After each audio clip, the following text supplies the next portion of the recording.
let's be clear about this. You know that I'm dying.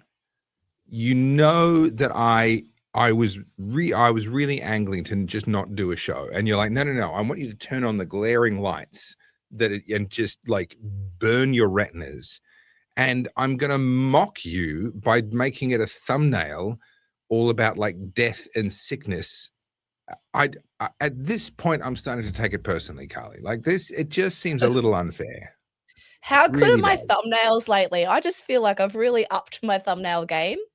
They are Whoever good. thought it was a good idea to let me loose with AI? Well, like we said before, AI is an amplifier. It just reveals what's really going on underneath. And I tell you what, whatever was going on underneath with you was terrifying. Yes. So I can't help but notice, though, I think you found an amazing cure because we actually cancelled Monday's show because you're a wuss and you couldn't do a show because you just had some little sniffle or something. I mean, here am I, like heroically still showing up despite the fact that I'm borderline dead. But I had couldn't to help bully him into the show. I couldn't so help but knows. notice that you magically got better the minute your guys. We're doing a temporary drinking game. Every time Carly mentions her new Mac. Yeah. Guys, prepare your livers. You are in trouble tonight. I have one more very obnoxious thing to announce because you know how we often talk about I have published more than you have? Well, friends. Yeah. Well, friends, we have the fourth book, The AI Advantage. And look, The Topher, AI generated book, yeah. AI generated? Well, it says AI on the front. The photos were made by AI. But anyway, this is my book. So, meh. And it's got words in it. It's not one of your bloody stupid novels. My books have words in them. I'm not pretty ones sure. That make sense. Wow. How good's it look? Okay. It does look great. So in all seriousness, put it, there. Look at all those books. I'll have to put it here. Okay, I'm already not well, and this isn't helping. Making me really feel sick. Don't be so kind on Carly Stortle. It's going to take a lot more than 4 of her books to add up to one of mine. And I think you might have got your target audience wrong there, Carly. Well, they're not going to be disappointed with the big dick coloring book. Let me tell you the hot tip, because I'm having way too much fun with that. Short order, Cook has got it mixed up. It's Carly's next book that comes with pencils, and that's actually true. That's actually a thing. Well, to lighten the mood, it's not really lightening it. Do we want to start drinking well? Because I've got a reel to play. I've actually got a couple of reels to play, but I won't bore you all. But I have to play one. So we've talked about the big dick coloring book. I'm stuck with water tonight. That's how sick I am. I am eschewing all forms of alcohol for the time being, temporarily. I'm about to go onto a different tab, so I'm just going to hold my face in this position. You're going to try and not look too ridiculous. Guys, this is another new drinking game. Every time Carly freezes, you have to drink. I don't know why. It's such a weird thing. Because it's a Mac. I mean, honestly. It's got nothing to do with the Mac. Come on now. It's an established medical fact that man flu is 20 times more painful than childbirth. Where's your wife? I don't know where he got that fact from, but wherever it was, it's authoritative and it's valid and it's true. Do we know if Phonic Photon is married and has a child? Because let me tell you, his wife will just be like, I probably soon to be used to be married. That would be my prediction. All right, so here's a bit of lighthearted fun. I think you guys might enjoy it. So, Stortle, look at me. I will fight you. Okay, everybody, this is her Achilles heel. This is the chink in her armor. She has a brand new Mac. She's very proud of it. Every little twist of the knife, every little jab that you can get into that sore spot over the next 3 to 4 weeks is worth its weight in gold. You have your assignment. Get to it. How good is the video though? This is like It is good. fancy webcam. This is much better than my last Yeah, one. yeah, yeah. That's, I I mean, tell you that what, is almost on a, like, I'm using a dedicated, like a decent Sony dedicated camera, and yours is, you know, the lens isn't as good, but the actual image is pretty damn good. Chris, yeah, compared to my other one. I will Yeah. say, for those who were trolling me in the Discord, it's got 64 gig of RAM and it's like crazy fast with my AI now, which Yeah, means I can open even more tabs. That's why the AI server farms are struggling to get RAM. They can't get chips because Carly's too busy sucking up the world's supply. And Carly is also taking advantage of the fact that so many AI platforms at the moment offer you crazy, ridiculously good value for credits. So I'm just buying them all up and I'm ready. I am ready for this AI storm. Anyway, let's talk about Stalin. This is part 1 of the Big Dick Really? series. We're going there first? All right, fine. Let's go. Okay, come on, it's fun. We're going to learn some things. Let me just refresh it and we'll bring it up. All right, hang on. Here we go.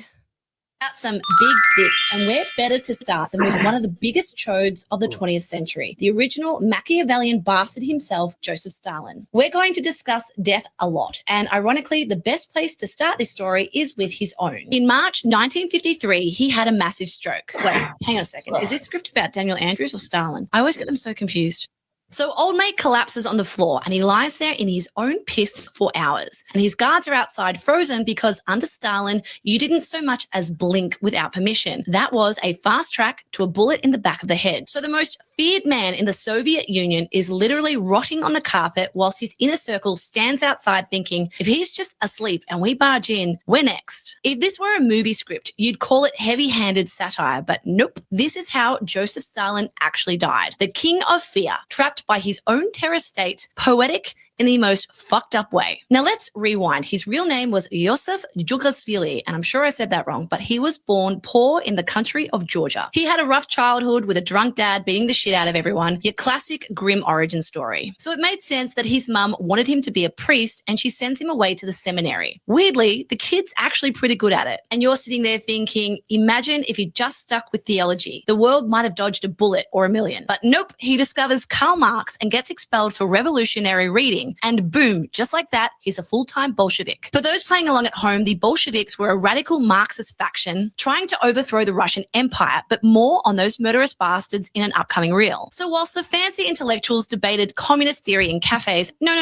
not the ones in Fitzroy, the Russian ones from 100 years ago, Stalin was out there doing the dirty work. Before he became one of the most feared dictators in history, he was essentially organizing armed robberies for the Bolsheviks. In 1907, he helped plan the Tiflis bank heist, which netted the revolutionary movement the equivalent of about $40 million in today's money. In other words, before he became the dictator of the Soviet Union, Stalin was basically the Russian version of Al Capone. So he gets arrested a lot and is sent to Siberia multiple times. And like he's channeling Houdini, he manages to escape every single time. Just to emphasize this, I'm talking about actual Siberia, but fuck nowhere and the coldest place on earth. So this catches the attention of Vladimir Lenin, another douchebag that I don't have time to talk about yet, but we will come back to him. Lenin realizes that Stalin's actually pretty useful. The dude has got some grit. So in 1922, he appoints him the general secretary of the party. Sounds boring, right? Like a middle management position. Except it's the most powerful job no one saw coming. He controls the entire bureaucracy, and that, friends, is where we have to end it for today. Be sure to come back tomorrow for part 2 of Joseph Stalin, and if you're keen to join the waitlist for the Big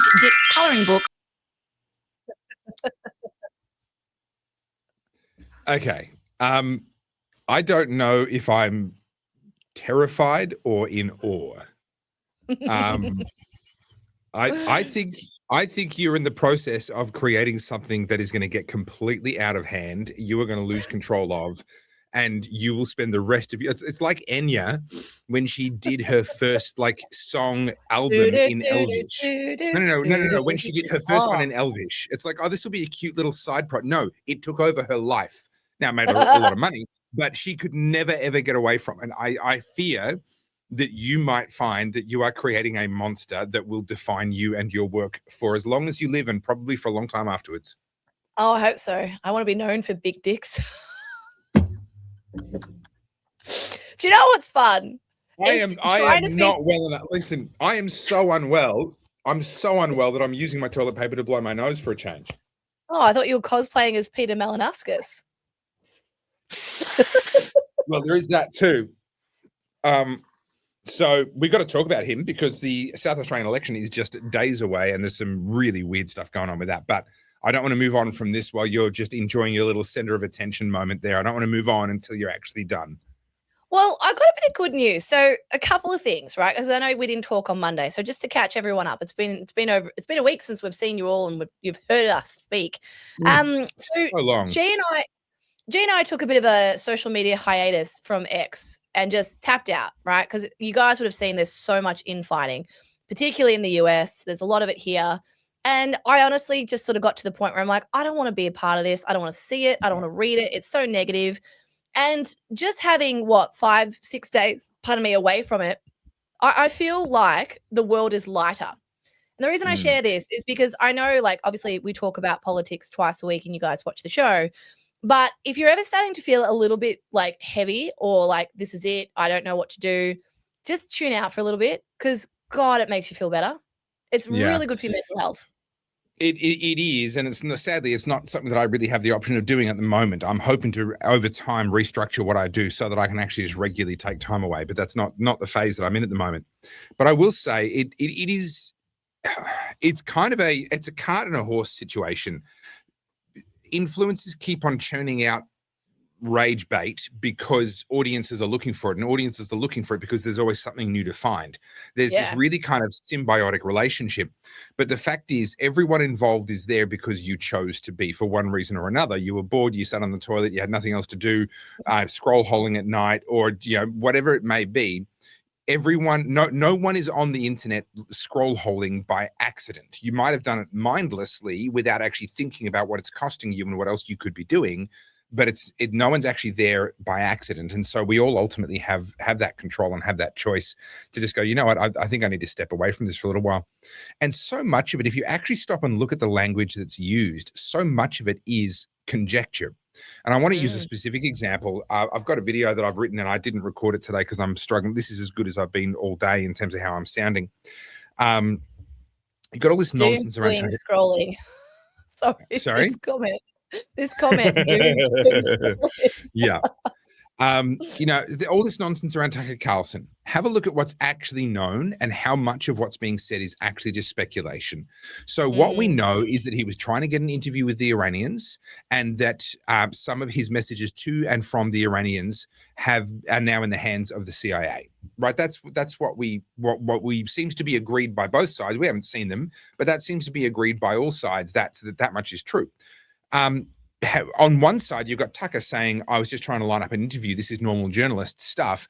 And on the other side, you've got people saying Trump fed him lies about the Iranians being safe, knowing that he was going to double cross the US and feed that information back to the Iranians. And that was why all the Iranian leaders were in the one place at the one time. And Trump could hit them all with the one bomb. This is like amazing 10D chess from Trump. I'm like, none of that's known. None of that's even close to being known. And you're besmirching the character of him. And okay, so Tucker and I have some pretty fundamental disagreements. I messaged him again today and he replied, which is lovely.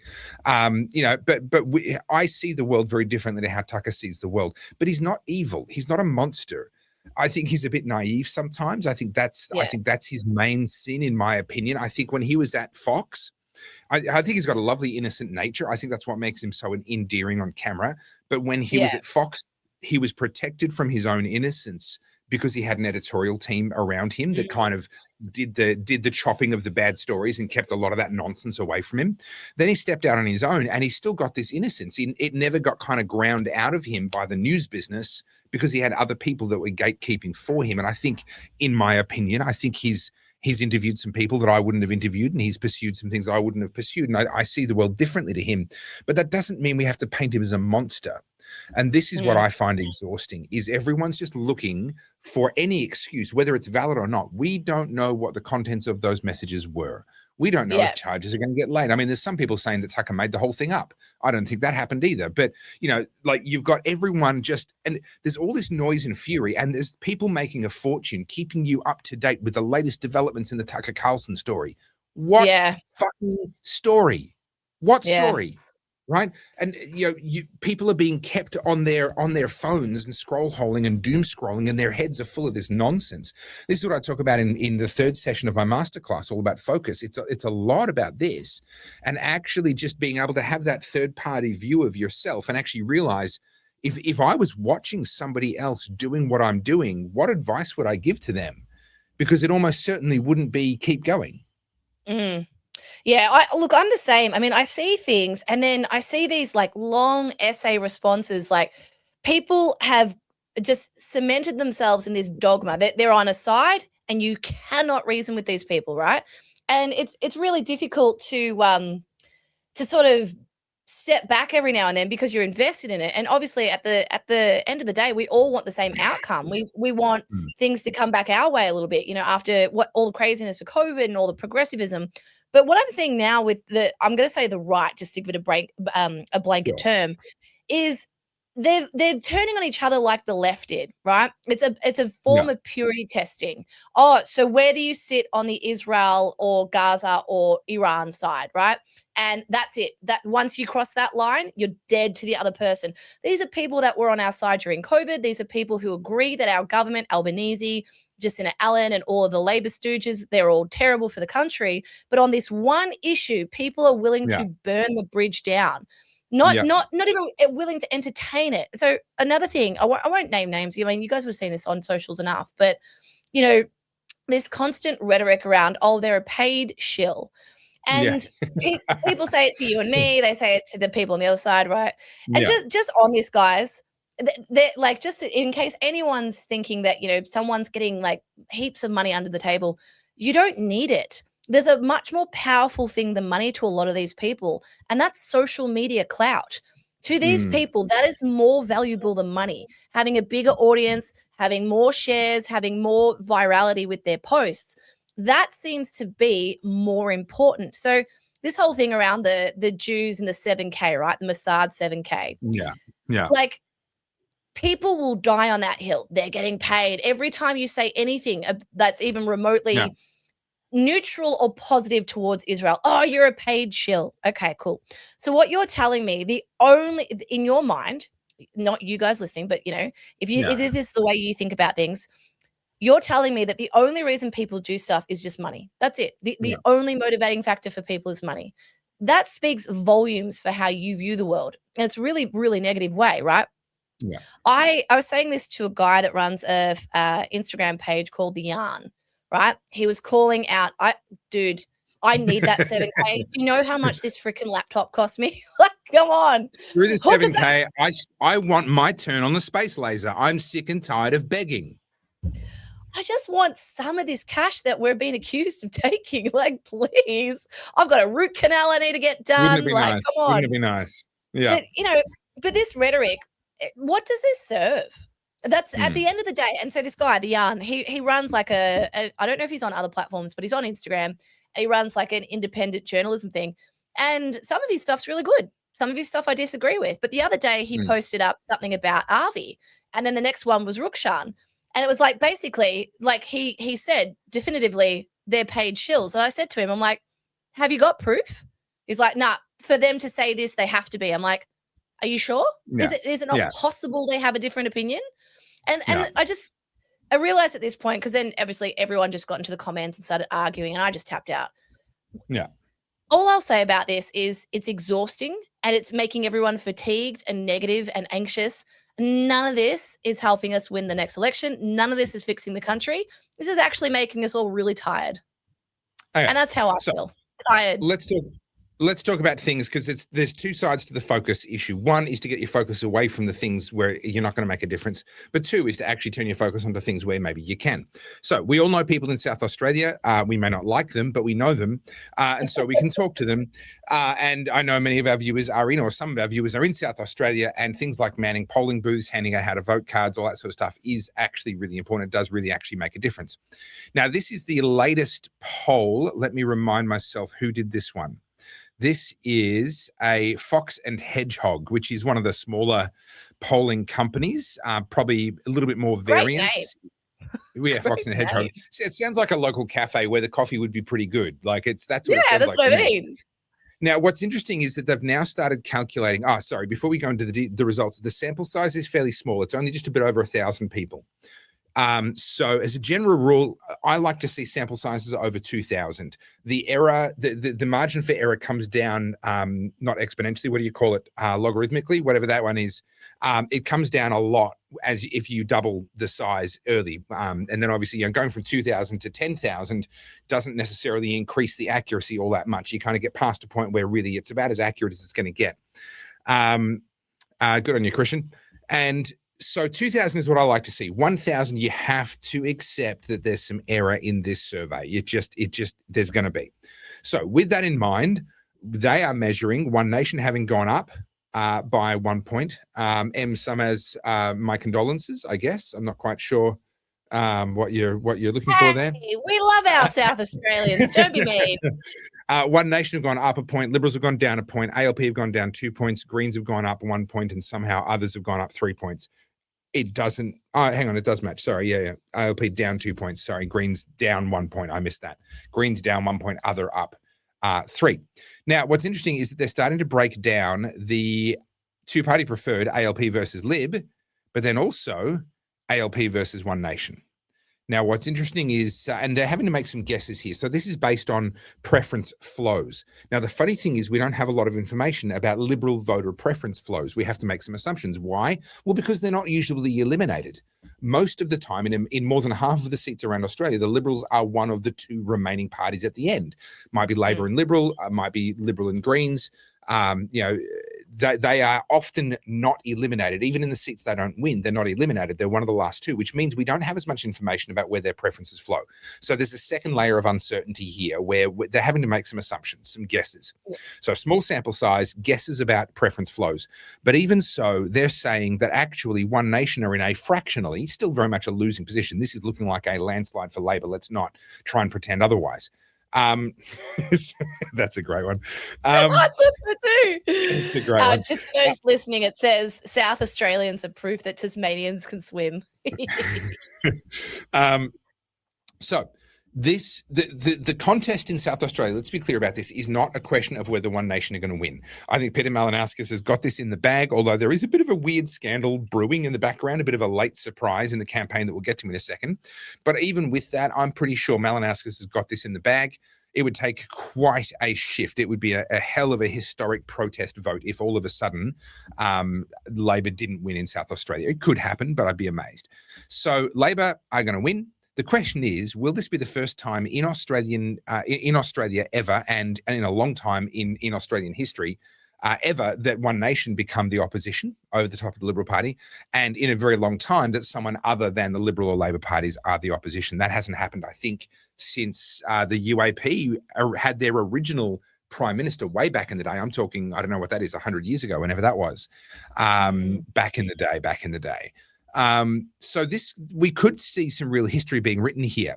Now, what's interesting for those that are wondering about preferences, the Liberal Party did the right thing and they put One Nation above Labor and above the Greens in every single district, every lower house, every upper house. They've put One Nation above the Greens. So that was a question for a little while. Are they going to do the right thing, or are they going to try and screw the One Nation party over and kind of destroy whatever's left of their credibility in the process? Well, they've done what, in my opinion, is the right thing. And so we've got a very real possibility, a very real probability, if I'm honest, of One Nation taking over from the Liberal Party as the opposition in South Australia this weekend. Yeah, it's interesting because I watched your video on this. I mean, you said that what's the name of the Liberal opposition leader? What's his name? I keep going to say Hasty. Angus Young. Sorry, he came out and not Angus Taylor. No, Angus Taylor. Angus Young's AC/DC, isn't he? Just a little bit, yeah. I watched him play up in Sydney not long ago. He is not running in the Australian political scene. Maybe he should. I don't know. Anyway, with all that, I saw today Jess Wilson, the current opposition leader of Victoria, come out saying that there'll be no working with One Nation. You know, it seems like the Liberals are pretty adamant to say that they're not standing with One Nation, which, to be honest, great, awesome. You know, that's the nail in your coffin. Okay, so a couple of things there. She didn't actually say that. Essentially what she was saying was that there are no plans. They've not made any decisions. There's no plans. I think she'll be forced as a matter of pragmatism. She'll be forced to by the federal Liberal Party. Because the federal Liberal Party know that if the Victorian Liberal Party don't preference One Nation, if they send their preferences to Labor over One Nation, then the next federal election will be a bloodbath for the Liberals. There's no coming back from that. And if anyone's going to pull that stunt, the Liberals want to do it themselves. The federal Liberals want to do that themselves.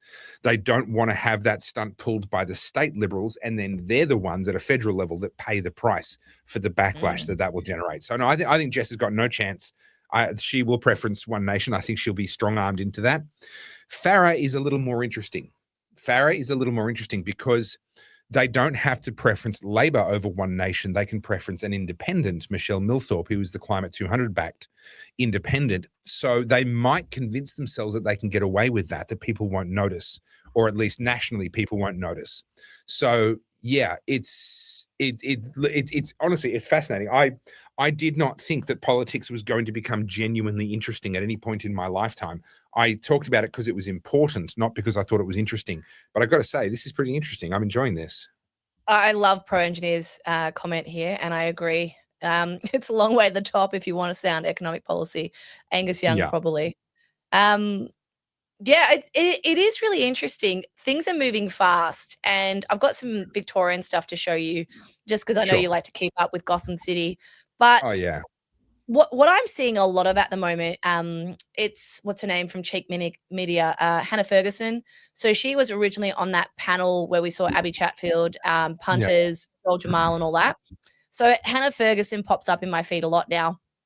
She's very, very progressive, very lefty, and they do it with such moral authority. I think that's what I find so condescending. So she gets on there and she's talking about One Nation, and she's saying, like, this isn't the thing that everyone thinks it is. It's because the media has whipped it up into a frenzy.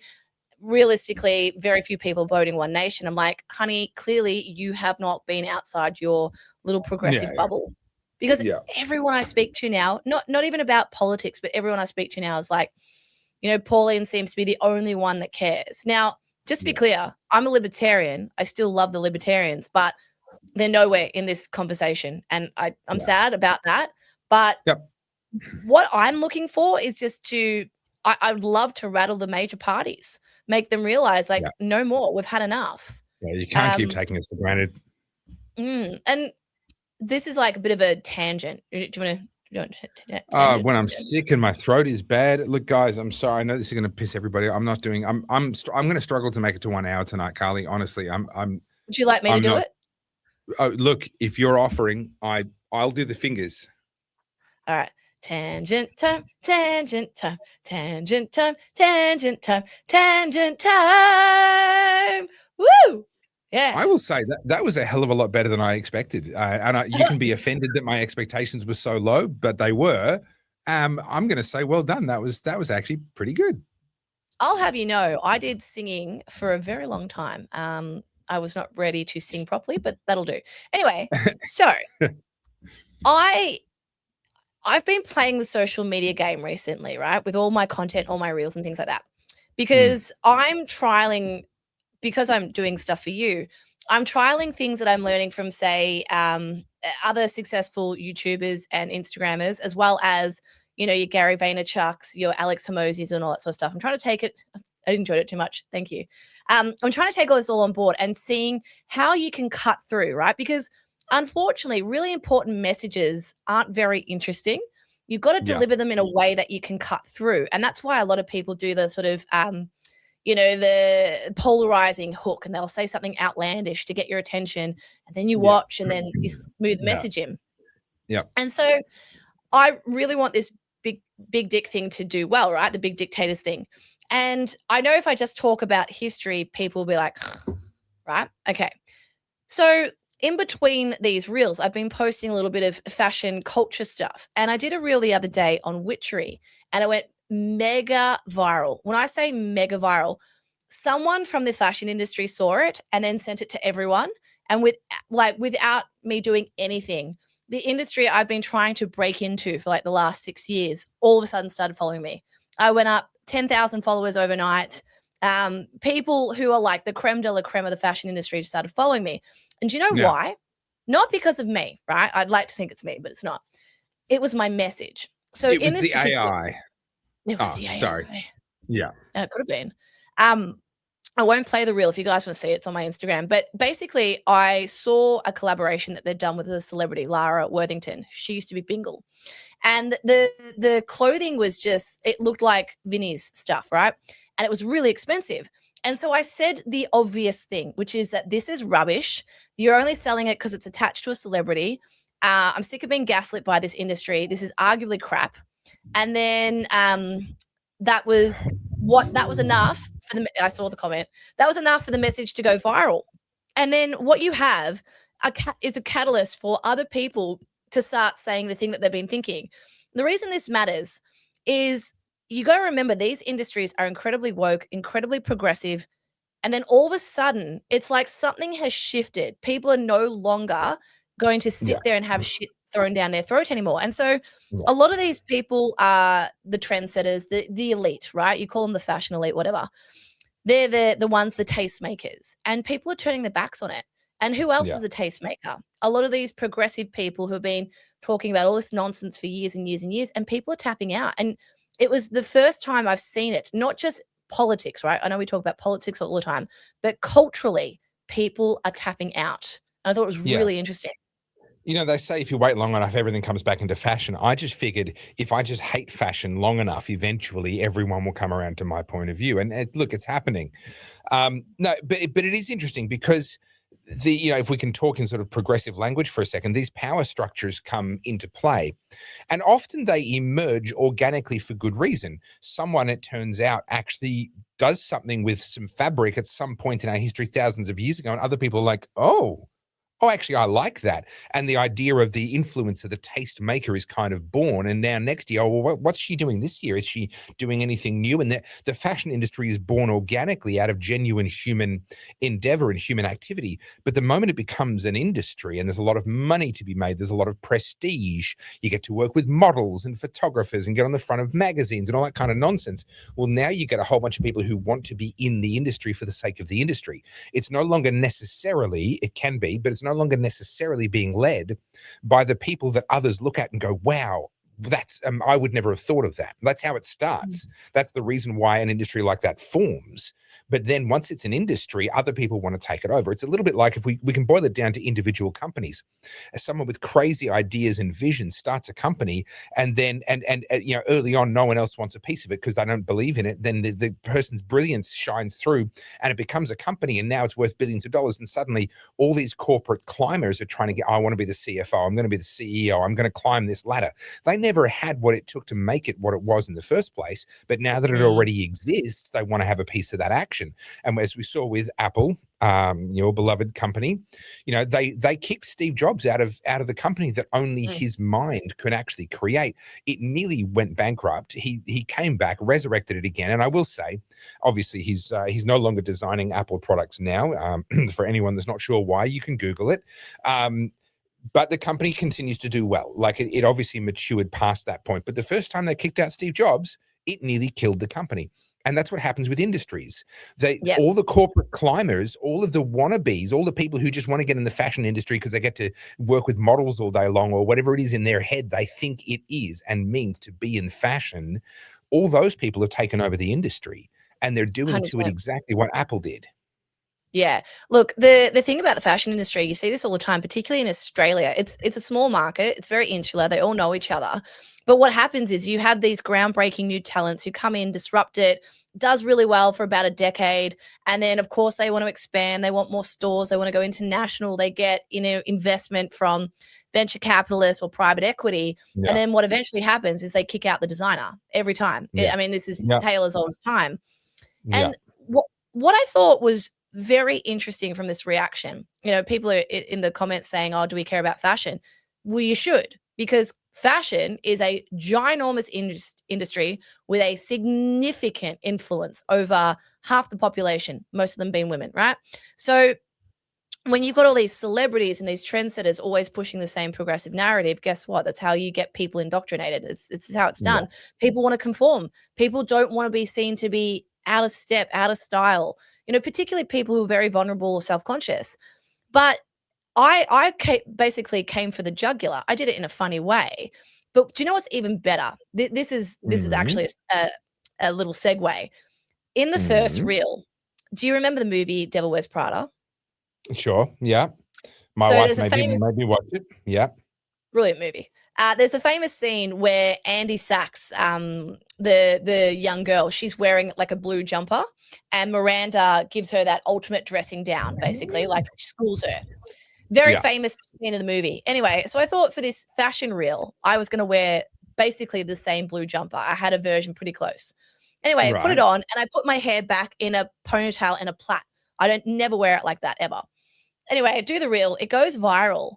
And rather than anyone address my argument, not one person that was negative to the reel addressed my argument. Every single one was insulting me for wearing the sweater. And so, like, honestly, like bees to honey, it was perfect. So my follow-up, I said, you know, for people who believe that they're so culturally literate, you miss the most obvious reference, but you do exactly what we expect you to. You sat there and you dressed people down because you thought you were more superior. And what was so interesting to me, the CEO of a company called Subi, it's a denim company, very big company, or it was at one point. It's gone into administration twice, and I think now private equity owns it. The CEO of that company commented on my reel and tried to dress me down. He's like, yeah, you clearly don't have any fashion authority. And that's how you know you've hurt them. If the CEO of the company has to leave a comment, you're like, ooh. Yeah. So I think, like, not just fashion, I think a lot of these last sort of bastions of woke, right? The culture, the arts, I think it is done. Like, it's just, you just need to wait for the house of cards to collapse. The industry's not done, and it will metastasize. This is something that I've learned over. I mean the woke ideology. Yeah. But it's something that I've learned over 17 years of sort of doing this is it's very easy to look at things and go, it's been fractured and broken. It can no longer function. It'll collapse. Actually, it can no longer function the way it was functioning. But there's a lot of people with a vested interest in figuring out what the new form needs to be. So it's not going to be as simple or as Hollywood as that ideology collapsing in the industry and then all of a sudden it's gone. It will metastasize. The people that have had power will find ways of trying to protect and preserve what they can, and it'll metastasize. But what I think is true is that the power of the gatekeepers to keep the industry exclusively ideologically aligned is broken. I think that's an accurate statement to make, and that's true right across the arts, in photography, in film, in acting, in fashion, in every various artistic endeavor. So many of them have been completely captured, and they're captured because gatekeepers were a thing. They existed. They were real, and gatekeepers are actually becoming a thing of the past, and that's largely thanks to technology, largely thanks to the internet. And what we're seeing now is the outworking of that. This comment here, are there still artsy woke areas in Melbourne or has it collapsed? I regret to inform you that north of the river is basically Danistan. We don't go there. It's the dark, shadowy place. That is where all the socialists and the communists live. It's a very scary place. But we've got some super chats to get to. So first one here. Excellent. Yes. Thank you, Jen. Here's for some ripper thumbnails, Carlz. Thank you, Jen. I appreciate it. CJ Westman, it's established medical fact. Yes, we've read that. Testify. I wanted to jump onto this one from Summers where she's asked about what Tucker said about the military. Do you want to make a comment on that quickly? About how he said it surrender? I've only seen it out of context, but it does seem pretty disgusting. I like from what I've seen, but I don't like to go too hard on something until I've actually seen the full context. But the stuff that he said about raping women and all, it's like I'm not sure that can get saved by context. I really don't. I don't understand how that makes sense in any context at all, honestly. But having not seen the context, I'm not going to go any further than that. I think it was a highly emotional response, and I think the problem with these commentators, this is the last thing I'll say on it, is it gets, you and I have talked about audience capture before, where you play into the hand of your audience. You do what they want you to do, basically. And when you become like that, there's an expectation that you go a bit deeper, you go further. It's like Candace Owens. Just keep pulling that thread. There's deeper, or there's more to go through, whatever. And then they're salivating at, for the next video. And I think sadly, I think Tucker is that a bit like that, because you think about it, his network, his platforms is just him. If he's not doing that, there is no Tucker Carlson network. He has to do that. And at risk of repeating myself, I think this is where a little bit of that naivety comes from. I think because he wasn't picking the topics at Fox, they had story producers and researchers, and yes, they would bring a smorgasbord of things, and I'm sure he was involved in sifting through that. But ultimately, a lot of the crap was already removed out of that pile before he got to it. And so I think this is just that naivety. He didn't have to bone himself up as an editor, as a hard-nosed newsman. He didn't have all the charlatans and everything coming to him, trying to con him and pull the wool over his eyes when he was at Fox. And now that he's exposed, he's directly face-to-face with anyone in the world who figures out how to get a hold of him. And obviously rich and powerful people are going to figure that out. I think that there is he feels like he's not ready. A little bit like the comments that you and I make about people who, it's like, if you didn't have to work, if you didn't have to muscle your way out of that cocoon, then you won't know what to do once you get there. And I don't want to be disrespectful to Tucker. I like him. I think he's a beautiful human being. And I think it hurts me when I see people accusing him of having, being a traitor or double motives or other agendas. Like, no, I think it's actually the opposite. I think he is so innocent to just how Machiavellian other people are. He doesn't have that in him. And so he becomes easily used, I guess, by people who do have that in them. So, and I'm not defending what he said. I said to him in the text to him today, I literally said to him, you and I do not, there's a lot of things you've said that I don't agree on, but I also think it's wrong the way that you're being treated. And that's my genuine position. I've said that to him, and I'll say that to you. I think he's a beautiful, innocent man, and not innocent of any wrongdoing, but innocence of a child. And I just don't think that he was properly prepared for the world that he finds himself playing in. He makes emotional responses, and in my opinion, makes some poor editorial choices. Social media is a really difficult game because you need to appease your audience, obviously. You need to entertain your audience. And then you also need to defend your position, because if there's other people trying to come and take your crown as like, the biggest streamer or whatever, I think it's, having done it with you now and experiencing the podcast, I think that if this blew up, if the Oddcast blew up after 6 months, I probably wouldn't be in the right headspace for it. It takes seasoning. That's the best way I can explain it. You got to really sharpen the tools. I've been pretty tough on you at times, and I've sometimes wondered, like, oh dear, I don't know how Carly, I don't know, like next time we talk, is she going to be frosty? But you've been amazing every single time. But I've had to be pretty tough on you a couple of times, because it gets into your head, and you do get too concerned, in my opinion, more concerned than you should be about how, what people think or how they'll respond to these sorts of things. The question of whether or not my audience is going to like what I have to say does not factor in my thinking. I do not consider it at all. What I consider is, can I, in good integrity, go to sleep tonight knowing that I made a video that added value to the world? That's the litmus test. When you say things like that, there's a purity to it. But as we know, there are people who are Machiavellian. There are people who are just, they're hungry for power, for success, and, it can get that way. Sorry. If I have a bad week and if not a lot of t-shirts sell or whatever, I'm sort of sitting there going, crikey, like I've got 3 people in the Philippines and 2 people in Australia, plus then I got to bring home money to the family. I'm sort of sitting there going, oh, and I get it. I get why people just go for the views. They go for whatever is going to get them that attention. But I'm not wired that way. I've told the story before about Dick Smith. He offered me $1 million. It was a thing called the Wilberforce Award. You can Google it. He offered me $1 million to be the face of his campaign against a big Australia. And I was 30 years old at the time.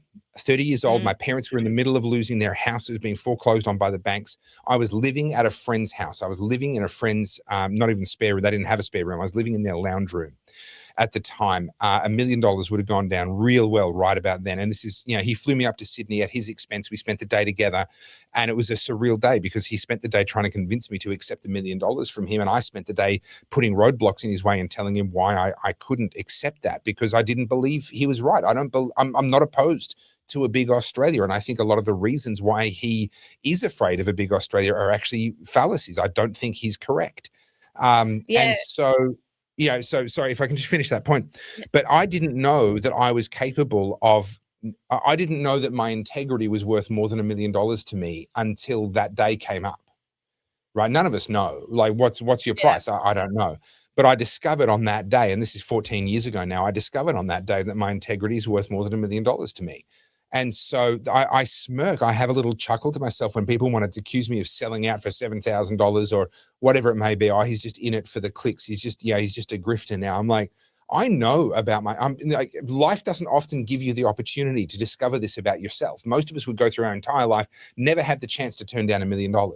We'd never find this out about ourselves. But I happen to have had that experience, and I turned it down because my integrity is worth more to me than that. And I think in the long run, that's going to reward me richly. I think that if I'd made that decision the other way, I don't think that would have worked out well for me. And I think I would forever live with the reality, the knowledge in my conscience that I have a price.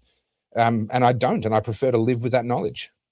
This is why I laugh about the 7K for Mossad or from whatever. I'm like, don't get me wrong, $7,000 is a lot of money to some, but like, no, it's not enough for me to do something that maybe I would feel uncomfortable with.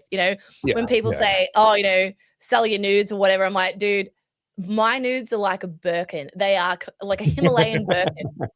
Impossible overpriced and definitely not worth the money. Yeah. Thank you. I agree. I agree. But it's one of those things. Like, I sort of go. I've had a couple of people ask me to do like a sponsored post in the last couple of weeks, and I'm like, no. Do you know what I mean? Like, I don't need to work that hard, but it's not my thing. But G's brought this up here about Rennick. Gerard Rennick's gone off the. This is CJ's comment. We'll read this quickly. I'd love to offer my services to both Qatar and Mossad for $7K per super chat. I'm happy to ask questions to steer the conversation as requested. Look, I'm with you, CJ. I would have no problem with our viewers making more money off this show than we do, because we make super chats $5 at a time. If you can make $7,000 at a time, good on you. I am a capitalist at heart. More power, more strength to your arm. Yeah, I wish. Like, I find it funny though, because it's a bit of a naivety from the person making that suggestion that it's 7K here, there, and everywhere. Like, that's not how it needs to work. Often people can be easily persuaded, people can be bribed, people can be, strong-armed. Like, there's a whole host of other ways of doing it without parting with money. You were reading G's comment earlier before I took it off the screen. Gerard Rennick, he's got off the rails. And to be honest, like, I know Rennick's a smart guy. I'm not trying to say that, but when I see someone, so he's out of the seat, he lost his seat, correct? Yeah. He's not a senator anymore. Yeah, so he lost his seat, and now he's just on the attack for Pauline and whoever else. And I have zero respect for people who go that way. It's all about stirring up shit, starting fights, starting internet fights, and honestly, that makes me lose all respect for you. Jared would he'd be an amazing policy guy. He's the guy that you want sitting in the back room, reading the reports, assimilating the information, making recommendations and fact checking them and putting together business, sort of business cases for the ideas, that sort of stuff. You want him at that level. He is genuinely, I interviewed him. I did a slow chat with him years ago. And I said in multiple times publicly after that interview, he's genuinely one of the highest IQ, one of the highest mental horsepower people that I've ever interviewed. It was phenomenal the way I could switch between topics, and he was with me, and his recall of data and information, his research across an incredible raft of topics that affect all Australians was genuinely impressive, more so than anyone else I've ever interviewed, and more so than me. But unfortunately, the sense that I get, and I've talked to a lot of people that have either worked with him in his office or worked with him when he was in the Liberal Party, and what I've observed of his reactions to people online is that there's a certain rigidity in that intelligence has brought. And he's right and everyone else is wrong. And more than that, if you disagree with him, then you must be motivated by evil intentions. It can't just be that you've come to a different conclusion. And I tasted this when he made a post criticizing immigration, and I made a counterpoint because I'm not opposed to immigration. We just need to do it better than what we're currently doing. And I never even insinuated that he was motivated by racism, but he then snapped back at me and accused me of calling him a racist and said that, you know, I expected better from you. I thought we knew each other, blah, blah, blah. I'm like, well, we do know each other, and I never called you a racist because I know you're not one, right? But in his mind, I'd come out with a position where I was saying that I thought he was wrong on this particular point, and there was this real sort of snap that came with that. And I think we're observing that with a lot of other people. What that means, unfortunately, is that the movement is going to lose that intellect. Because he's burning bridges, he's burning friendships. He's an asset. He's just not an asset in the role that he's trying to occupy. But unfortunately, I think we might end up losing him out of the movement. I mean, I know he just did a podcast with Carl Stefanovic and Alex Antic. Obviously, Alex and he were both Liberal Party senators at the same time in different parts of Australia. But they know each other, and it would appear they still get on very, very well. And I'm pleased to see that. And I'd love to rebuild the bridge with Jared Rennick. I don't know why he would want to, but if he ever did, I'd be happy to sit down with him and work that through. But as things stand, the evidence is that we're going to lose his intellect out of the movement because people find him very difficult to work with. Yeah. And it's just sad to see, because it seems to be like, I don't know if it's an emotional response or if it's a defensive thing, but that was kind of the Tucker thing that made me just want to tap out. And when people get, I think the other thing that frustrates me too is I get really annoyed with sycophantic people who will just, glaze one person and that person can never do wrong. No one's perfect. None of us are already right and all that sort of stuff, right? So I'm happy to hear people say something and then I go, I don't agree with that, but whatever. But when other people are like, no, what Candace says is always right. Candace can never be wrong. And like, I see those comments all the time. I'm like, dude, don't put her on a pedestal, because when she does fuck up, because everyone fucks up, you do you know what I mean? Like, you just set yourself up for major disappointment. But I'm rapidly running out of steam here, so can we just get to something more important? Because I know we've been discussing like the fate of the world and the unity of the movement. You want to watch another reel? No, my liver can't take any more of that. What is this? Do you have any idea? Do you have any idea what I went through to find this piece of plastic? I don't know what it is. It's a little piece of Lego. Is that a Swedish-made penis enlarger, or? It is a little piece of Lego. Thank you. You can get your mind out of the gutter. I bought one of these non-Lego kits. It's a beautiful. It's the Fast and the Furious Mazda RX-7 with the Veilside body kit on it. For those of you that want to geek out about cars, I love me a rotary, and I adore that car from the Fast and Furious movies. And someone modeled it in Lego, so I bought this in fake Lego. But it's been really good quality. It's honestly indistinguishable from the real thing up to this point. And this point was the point at which it was missing one of these. The kit was lacking a piece. And yes, I have gone through everything, every remaining bag. It's 90% built. Most of the pieces are on the car. If it was in one of the other bags, I would have found it. If it was loose in the box, I would have found it. This thing was missing. And unfortunately, it's a very difficult piece to substitute out for something else. So I've been procrastinating for a couple of weeks, and I went online. And did you know there's this, I don't know if you've ever heard this before. If it exists, it's on the internet. I think there might be a few extra words. There might be some extra words in there somewhere. But if it exists, it's on the internet. And I found this, and then I found an Australian supplier who sold me a single one of these. Guess how much I paid? $5? $15.15. 15 cents for the part. I'm not making this up. 15 Australian cents. $15 for the express shipping. I paid 100 times the value of the part in shipping. I literally did that today. Yeah, that's what happens when you do stupid things like this. Well done. But I will share with you I will bring on to the show the finished bright orange Veilside body kitted Mazda RX-7 when it's finished. I love how I've changed. I'm sorry. Big dicks are on the brain. What can I say? Oh dear. Oh God, I've derailed myself. Well, Do you want to see what's been happening in Melbourne? Do you want to Tell be me up a bit to about date? Victoria. Oh, look, the reason I like to hear this is because you just validate my decision to leave. I just enjoy being told that I'm right. Yeah. I'll play the video and then we'll talk about it. So I think it's this one. Let me pull it up for you guys. All right. Maybe let's remove the dick pump comment while we do this. Oh yeah, I saw this. What's going on there? Oh, hang on, I've lost it. Oh, there it is.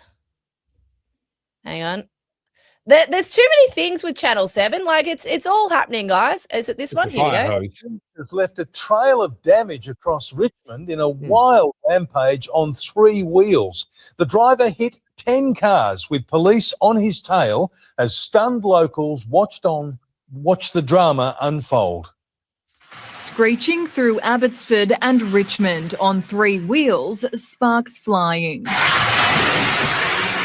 The out-of-control ute tore down Church Street, smashing through cars on 6 streets, narrowly missing houses and pedestrians, with police in hot pursuit. Absolutely insane. The Ford Ranger came to a crashing halt on York Street in Richmond around 7 last night. I'm shocked he even got this far. He just hit me and I'm just like shocked. The driver from Oakley tried to escape but didn't get far. It's my car, and if I hadn't taken my medication, what's the problem? Stunned locals couldn't believe the unfolding havoc. I feel a lot worse for the blue car, but the front of mine's totaled. Not even had it a year. There's pretty good soundproofing in here, and I heard it from way up the street because he was just scraping metal on concrete all the way up and crazy sparks. A 57-year-old woman with a pram was injured falling over as she tried to get away. I left probably just, I reckon, 5 minutes before this happened as well, so I'm pretty fortunate I didn't stay any longer, but geez. Yeah, wow. So there's that. I mean, there's more stolen cars. A man was murdered at a train station. Teenagers went on a rampage. One of the teens was killed. We've got the Good Samaritan who died. Good Samaritan. And I think, like, I've been watching some of these clips, and I said to G before, what annoys me about these news clips is, like, you would have seen some of the men that were interviewed then. They're sort of like, oh, it was terrible. Like, they're sort of laughing. And I get it. At some point, you just have to laugh. But also, the more we do that, the more we're normalizing how bad the city's become. And I mean, Jacinta Allen, the day after that Good Samaritan was stabbed to death, literally went, you know, the haters are wrong. Melbourne's the greatest city. And I just think, yeah. You know, I get it. I get why people are laughing, but at the same time, this isn't normal. This is not how this city should be. You know? So I did an interview with John Lott from the Crime Prevention Research Centre up in Sydney a couple of weeks ago. And it was really interesting. So this guy he's hated by, you know, everyone, not everyone, but all of his opponents call him like a gun industry shill, blah, blah, blah. No, he just spits facts. He's spent years working in the federal government. He's got access and, you know, they're all public to some of the best statistics that you can possibly get your hands on in the US and elsewhere around the world. He sits there and very reasonably presents his case and presents his data, and he's right. And one of the points that he made, he said Australians don't understand their own data. Australians have this perception that Australia is super safe, and it just isn't. And he went through some of the data. So there used to be, it's been kind of terminated now, but there used to be a thing that was a global crime survey. And what was important about this particular survey, so there's 2 ways to measure crime rates and statistics. One is based on police reports. But we know for a fact that a very significant number of crimes just aren't reported to police. And when there's a crime wave, that percentage increases. More people are just like, I can't be bothered. I'm not going to waste my time. For example, we know that actually only about 1 in 5 rapes is reported in Australia, right? That means that 4 in 5 never even hit the data, right? Now, something like murder, that's almost always reported because someone notices, someone finds a body. So, you know, so something like that almost always does get captured. But all the other data often doesn't. And so how do you figure that out? How do you find out what's missing if people aren't reporting it to the police? Well, that's the second way of gathering the data, which is through surveys. And the thing with a survey is there's nothing in it for you to answer. So, for example, some people will make a false report to police because of an agenda, a vendetta, or sympathy, media, whatever it may be. Filling out a survey about have you been a victim of crime, there's nothing in it for you. And so many statisticians argue that actually that's infinitely more accurate. And because it's proactive, the surveyors go out there and just try and survey a representative sample of the population. They can kind of control the confounding factors and try and make it as accurate as possible. Based on the data from these international surveys, in every form of violent crime, with the exception of murder, Australia is more dangerous than the US. Now, the thing with murder in the US is that more than half of all US murders happen in 2% of their counties, so their local government areas. 2% have more than 50, I think it's 56% of their murders happen just there. So if you just avoid those and don't get wrapped up in a drug war in one of those 2% of the landmass of America, your risk of being murdered in America is also significantly lower than your risk of being murdered in Australia. But we have this perception that America is super dangerous and that Australia is super safe. And I'm sorry, it just isn't true. So when I see what's going on down in Melbourne, there's a big part of me that's just like, maybe it's always been like this and we're only now just finally actually hearing about it and the media is actually starting to do its job. Maybe, like when we were younger and we had the perception of things being safer, I'm not sure that they necessarily were. We just didn't have social media. People didn't have cameras, capturing the car as it went sliding past on the street. Like, maybe this is actually just Australia. We are actually a relatively violent country by wealthy Western standards. I'm gonna push back on that. No, I don't think, like, there was definitely parts of Melbourne that you sort of went, oh, that's a bit rough. Like I grew up in Preston. Yeah, so I grew up in Sunbury, as you guys know, but I was in Essendon when Jason Moran was shot. He's one of the underworld figures, and it was in Essendon. He was in his car, and God, what I would have been 14, 15, somewhere there, right? We were doing something for school. Anyway, and that was the first time I'd ever seen anything like that. But, then you watch Underbelly and you hear just how full on that all was. I don't think any of that stopped. The thing with organized crime and the underworld is they tend to try and keep it to themselves, right? They don't want the attention of the cops, and they certainly don't want to bring the heat from the public on them. Yeah. So I'm not including that, for example. Like, that stuff is probably still going on. And same with the tobacco war stuff. Like, the fact that they're making it so public with the fire bombings and all that, it's a bit messy. But the other crime, the home invasions, the machetes, the stolen cars, that's not normal. Melbourne has never been like that, because you look at the perpetrators, they're teenagers. These are the kids who have grown up with gentle parenting. They're kids that have been, their parents aren't allowed to punish them. Their teachers aren't allowed to punish them. These are kids who have free reign to do whatever they want. And this is the result. This is a result of all of the policies that have been implemented over the last 20 years. And this is the consequence. So, no, it's not normal. I'll say this in agreement with your point, which is a shift that I think has undeniably occurred is, in my childhood, criminals were actively trying not to get caught. If they were going to steal a car, it was parked at the Northland Shopping Centre car park. If they were going to break into your house, it was when they were pretty sure no one was home. Now, the shift that I think is very identifiable is that they're targeting, they're committing their crimes when they know that the person will be there. So they're carjacking the cars knowing the person's inside. They're doing the home invasion, wanting the person to be inside so they can get car keys and valuables. Machete attacks and these sorts of things obviously are just direct attacks against people. So I will say that shift, I think, is very, very real. Yeah, it's just one of those things where I think also, again, whenever I read commentary from the other side of the aisle, political aisle, there's always a way of going, it's not that bad, it's not true. But can we just quickly jump across to Grace Tame and her comments? I know you commented on it. Right. Yeah, I'm fading hard. I can tell you now. But I will stick around for as long as I can. Okay, so a couple of things. We're finding this is a bit of a part of a broader segment, right? We're finding that a lot of the people that have been pedestaled in recent years aren't quite the people that the government tried to tell us they are. So the first one, Grace Tame, Australian of the Year, went on ABC radio basically saying that October 7 was propaganda. No one was raped. It's not real. It didn't happen. Now, depending where you sit on that argument, some people think Grace said the right thing. Other people are like, this is abhorrent. We have survivors. We have witness testimony. We have evidence and proof. There's that. There's a former Queensland of the Young Australian of the Year who's just been arrested on child exploitation material.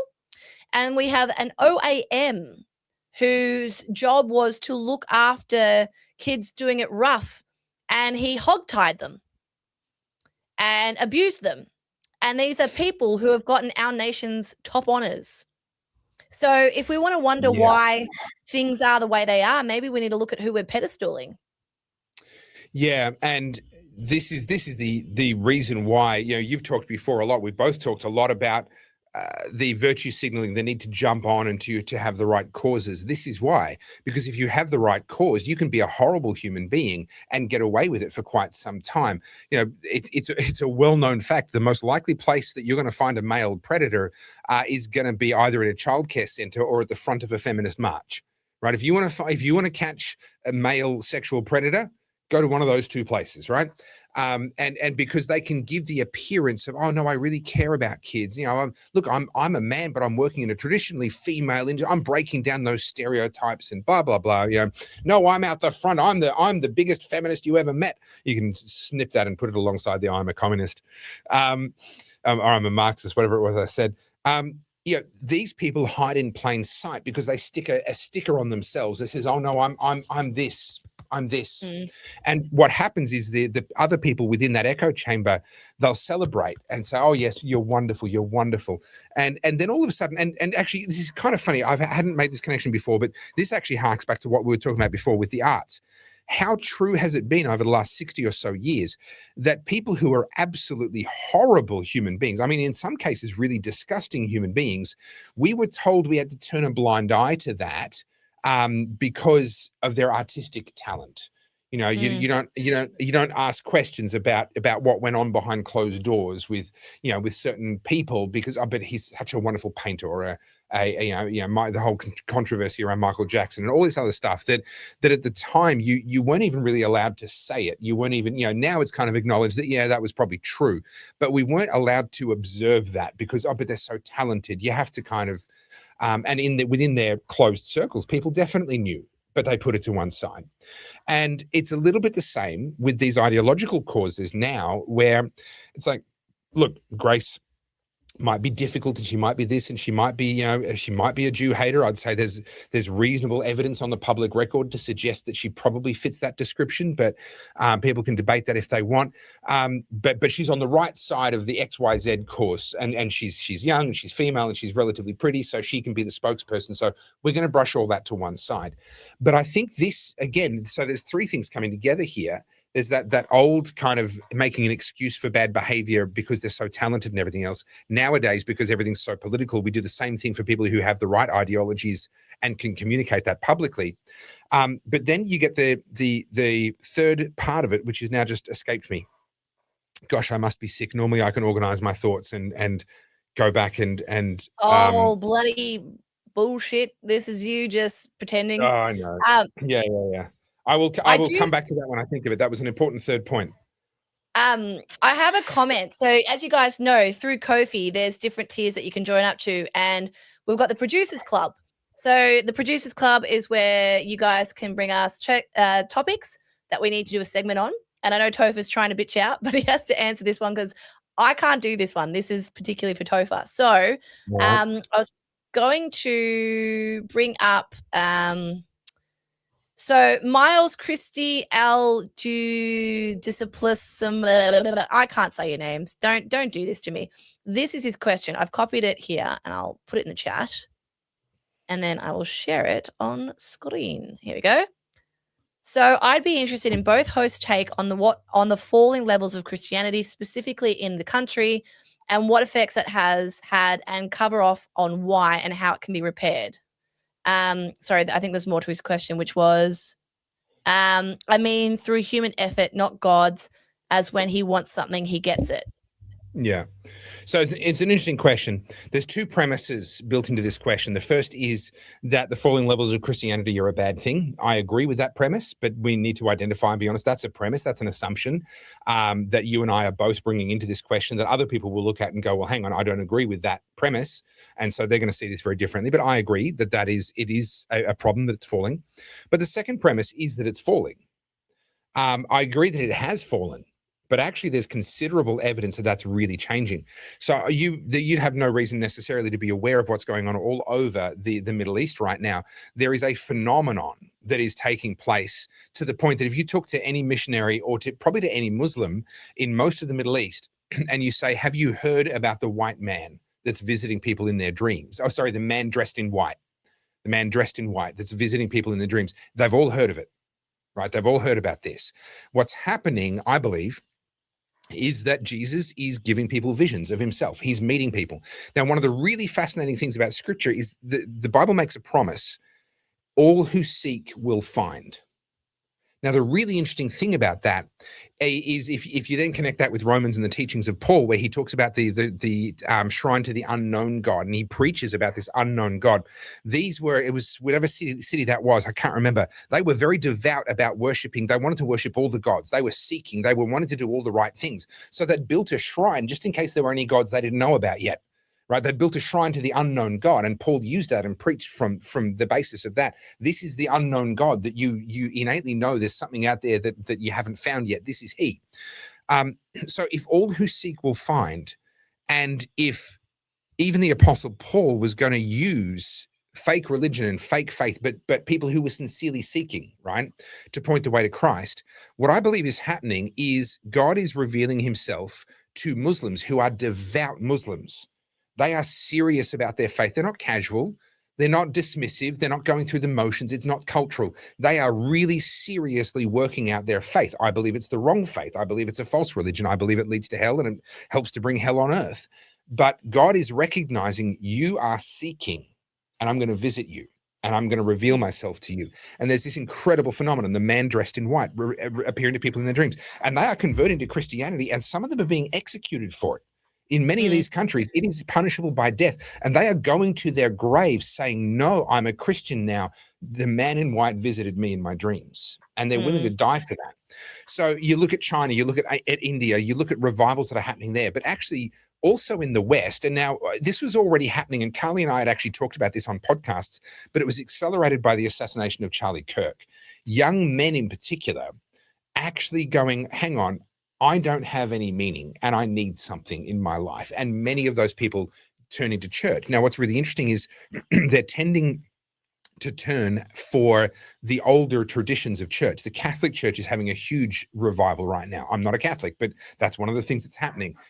Older denominations, older Christian books. It's not so much the new fandangled seeker-sensitive Christians that tried to mold themselves into something that was acceptable to the world. The world is looking at that going, no, that feels fake. It feels like you're trying to impress me. I don't want that. I want the real thing, the hard thing, the thing that tells me I've got to make some sacrifices and change how I live. There is a massive revival going on now. Is that enough to undo the last 40, 50, 60 years of declining Christianity? Well, in numbers, probably not. But I would suggest to you that 60 years ago, there were an awful lot of nominal Christians because it was socially expected that you went to church. I would rather have a smaller number of Christians on paper, but for them to actually care and believe and do their best to live out that faith than to have a majority Christian country where most of it's actually nominal. So, I think that's my response. I in terms of what we can do, I think you've just got to take ownership over what's in your backyard. You can't change the level of Christianity in Australia. You can only change the level of Christianity in your own life and the lives of the people that God has given you immediately around you. So that's the area where you've got to do your work. I think that the closer we've become a secular society, it's left people rudderless, right? And I know not everyone's religious. As I've said before, I grew up in the Catholic Church. I don't practice Catholicism. I still believe in God for sure. I know the Bible very well. But I think for a lot, and I'm seeing a lot of this, right? Again, culturally, I look at things and there is this massive shift away. Do you remember the girl boss era? Like the CEO girl boss, like you can have it all. climb the corporate ladder, get the Birkin. Absolutely toxic. Yep. So toxic. And I'm happy to admit I was in that camp for sure. Sure, I sure, thought that, you know, buying the designer bags and having the, you know, the success, that was what I needed. And I can tell you now, I got like, not close, but I got pretty close. And it was the most miserable I've ever been. And the things that make me happy now is, you know, like I love cooking. I love doing things around the house. I like gardening. Like, I guess part of that's also maturing and getting older. But what I'm seeing is I feel like a lot of people lack purpose. And when you lack purpose, you can either be destructive with it, as we could, pardon me, see with a lot of the youths and a lot of people who maybe pursue things like addiction and, you know, blow up their, like you hear a lot about the midlife crisis, right? When people just spectacularly blow up their life. And it's because they're lacking purpose.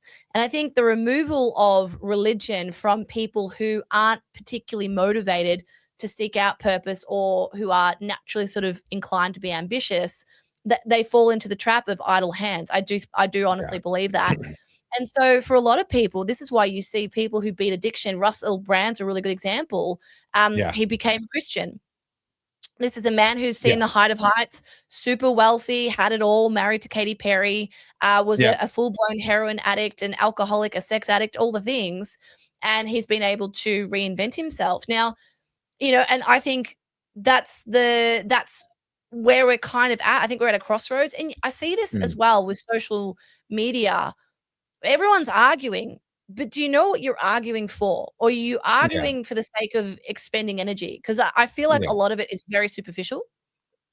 So I'm trying to think of his name. He's a big podcast, Diary of a CEO host, Stephen Bartlett. He just recently did a podcast. I think it was with Wes Huff, actually, the buff theologian. He's got arms the size of my legs, and he talks about God. No, he's good value though.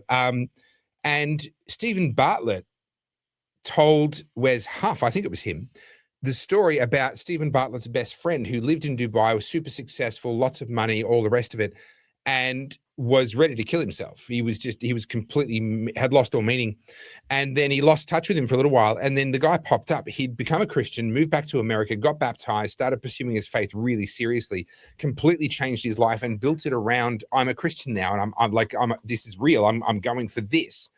And he said, he acknowledged, and he's like, he's the happiest I've ever seen him. He's got more energy, more purpose. He is more him than I've ever seen before since he became a Christian. You know, you tie that in with people like Jordan Peterson. Sort of, he's got this really agonizing way of doing everything that he does. You know, and I don't know that he's a Christian, but he certainly has spoken a lot about the importance of values, the importance of sort of facing your demons, overcoming your demons, these sorts of things. And these are sort of Christian adjacent. These are Christian values without being Christianity. And that's an important distinction, because it is only through Jesus Christ that we can be saved. Like that is a line we all need to cross over.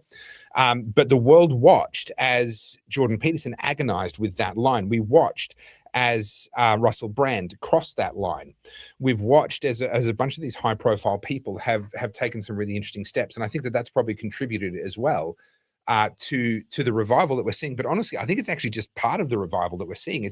I talked to all the pastors in this area. I spoke at a men's breakfast the other day. A couple of pastors were there, and there's a pastor here that comes and prays with me once a week. Every week we get together and pray over the city together. I speak to these people, and every single one of them I've said, hey, listen, are you noticing an unusually high number of people just walking through the doors of your church, coming to church for the first time, seeking, just like an unusual, and all of them unanimous? Yes, it's extraordinary. I've been in ministry for 30 years. I've never seen it like this. When I was up in Sydney for the Aspire conference a couple of weeks ago, I spoke to two different pastors up there, one from South Sydney, one from Central Sydney. I asked them the same question. They both had the exact same response for me. These are people that aren't hearing each other's responses. I'm asking them in isolation. They're replying in isolation. So far, 100% of the church pastors that I've asked this question have affirmed this is happening. It's absolutely real. There you go. My faith and my journey is mine, and I'm not really keen to talk more about it. But I think for a lot of people, it's a deeply personal thing. You find it, you seek it. I think for a lot of people, the looming threat of World War III and the collapse of everything, the anxiety that people have been riddled with since COVID, it's taken its toll. And I think what people are looking to now is not just leaders, whether it's government leaders or it's political leaders or it's cultural leaders. People are looking to lead themselves. Yeah. And I think for a lot of people, that's usually towards religion. But there you go. I hope that answers your question. This is but great guys, news. Insert funny handle. I'm going to be a dad.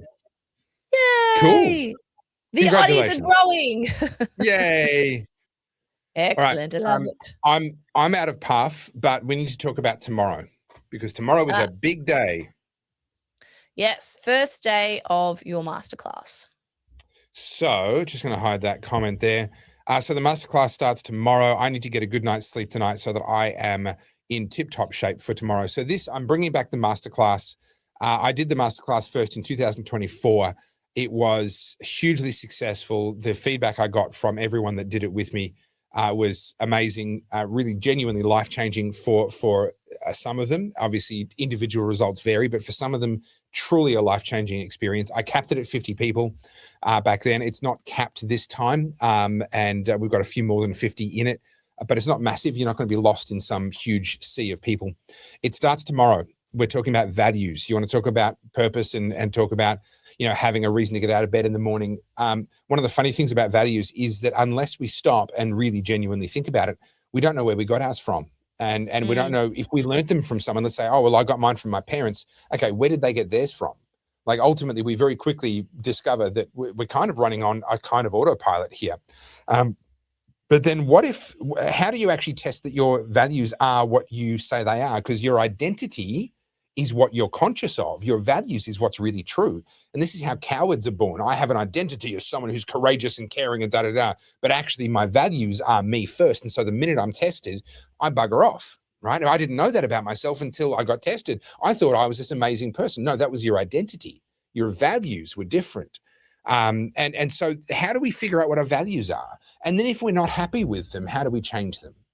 And then what do we do that's practical, that's really actually actionable on a moment by moment, day by day basis? It's not some Jordan Peterson style agonizing soul searching thing. No, what's a simple practical tool that we can use in the real world to help us stay on our values and to act in accordance with our values and to show us when we haven't so that we can return.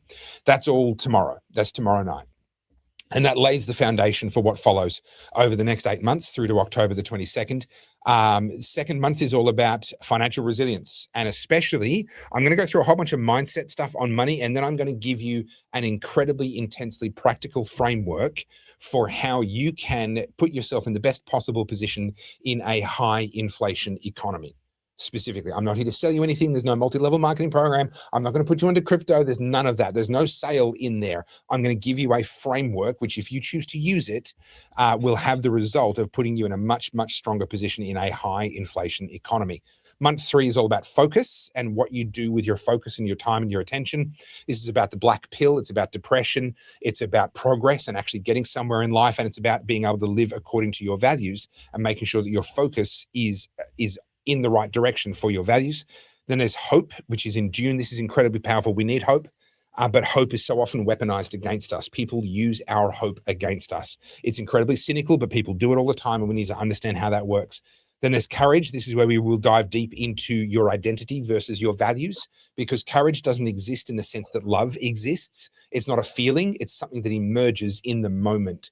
And where does it come from? Why do some people have it and other people don't? Why do some people have it at one time but not at another time, or in one area but not at another area? We can answer all of these questions. Do you know if you'll have it? You can know, and you can surround yourself by other people that you have confidence in will have it.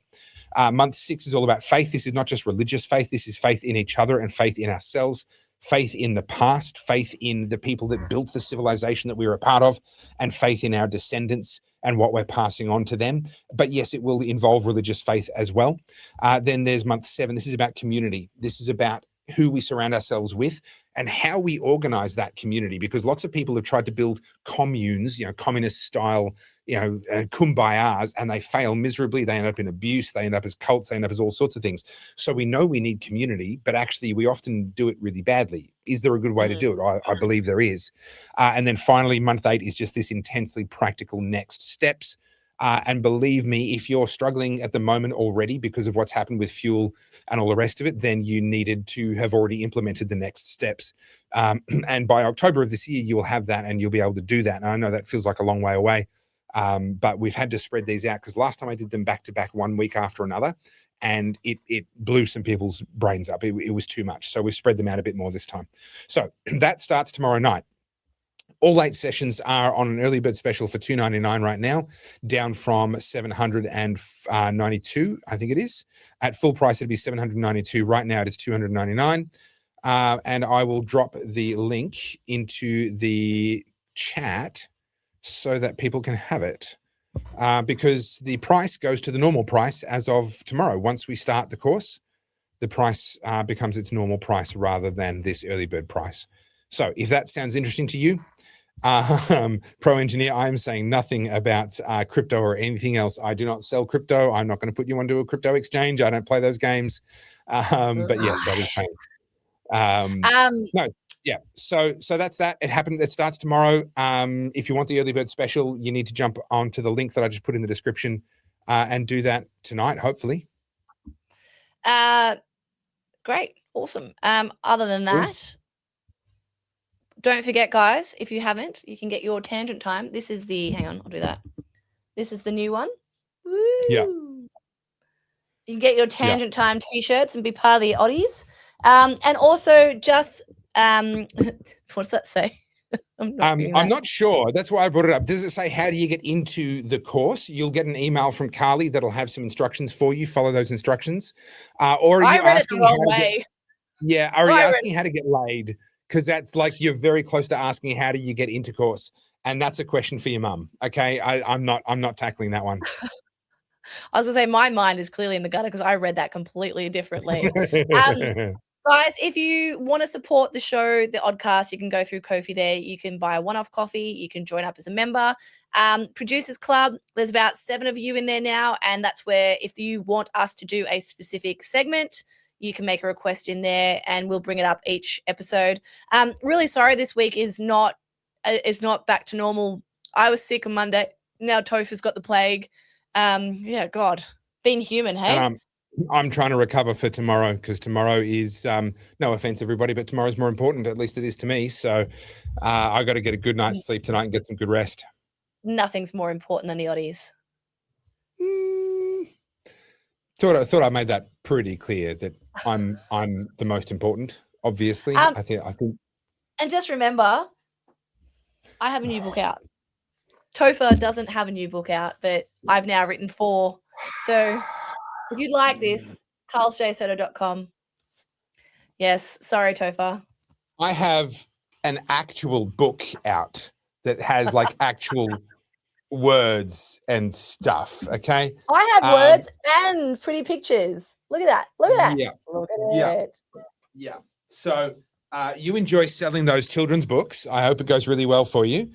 I mean, look, it's a perfect precursor to your coloring book. I'm not knocking it. I'm just saying you've found your niche. You've found your lane. Good for you. You know, I hope it goes well. Do you know what's going to happen? I'm going to give you a prediction. Once Chicken in the Noodle Aisle is written, it's going to be a New York Times bestseller, and I will not let him live it down.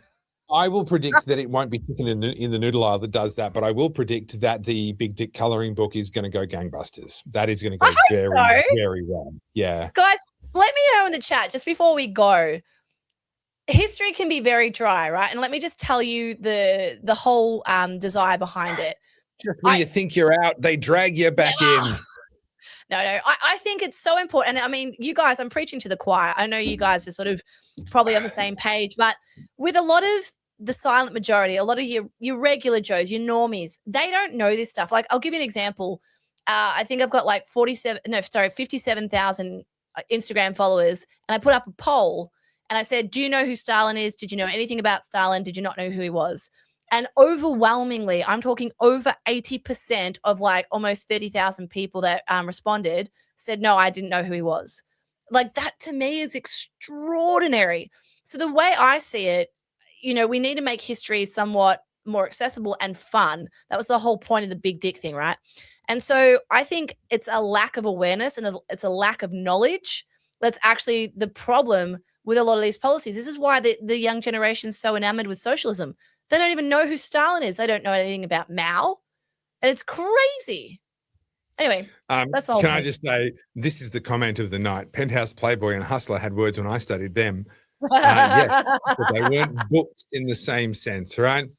Yeah, but the pages got stuck together, so it was hard to get the full story. Because you can... All right, guys, we're out of here. This is clearly going downhill very, very rapidly. See you, those of you that have joined the course, I'll see you tomorrow night. I look forward to that. It is going to be really great, and that is the first of 8.